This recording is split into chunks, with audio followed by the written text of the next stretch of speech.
Now, Neil Clark is a journalist who's written extensively about Syria, and he joins me live from Oxford. Neil, we've just been hearing from our correspondent about the difficulties of getting information confirmed on the ground. Obama has said government use of chemical weapons would be a red line. What if a chemical weapon were carried out by the rebels? Do you think this is a possibility? Do you think that they did? Well, if chemical weapons have been used, it's very unlikely that it would be the Syrian government that's used them, because the Syrian government knows that the US, France and Britain are just waiting to strike them. So the very last thing they would want to do would be to provoke that sort of intervention. So it would be lunacy and madness for President Assad's forces to use chemical weapons. And so if, we find that chemical weapons has been used, it has to be by the rebels. And if that's the case, then obviously I think that will highlight the hypocrisy of the US and the West, because they've said that it'd be a red line if chemical weapons are used. That only seems to apply if President Assad's forces use them, the Syrian army. And so we've got to be consistent on this. Chemical weapons, to use them, it's wrong. And if the rebels are using them, they should be indicted for war crimes. Now, the new opposition prime minister, I guess a naturalized US citizen, what do you think drove this election, his election?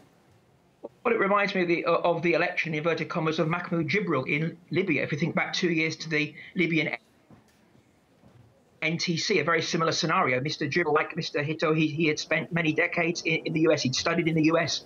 And there was a very revealing WikiLeaks cable from the US ambassador to Libya, which said that he was our kind of man. He was the sort of person who could follow the US line, so to speak. And I think it's exactly the same scenario with this man today, Mr. Hito, because he spent decades living in Texas. He's from the US, he's got a passport. And of course, the Americans want to make sure that if and when President Assad falls, they've got their man in Damascus and they've cherry-picked him. He's been voted by 35 people. And it's quite ludicrous to argue that this guy has the right to rule Syria, whereas President Assad, whether we support him or not, does have sizable support within the country, which is why he's still in power. And so I think, the answer to your question, the US wants this man as an ideal sort of leader, post-Assad, to take power and obviously to do the things expected of him, which would be to open up the Syrian economy to US multinationals, to privatize the economy, and of course to break with Hezbollah and to break with Iran. Now, we keep saying rebels, but really they're a mix of moderates to Al-Qaeda-linked extremists. Again, can Hito keep them together? No, it's a simple answer to that, because, as we said, what we call the rebels are a very wide-ranging group of people, from radical Islamists, Al-Qaeda groups, to moderate Islamists, to people who are very, very anti-American, to people who are very pro-American.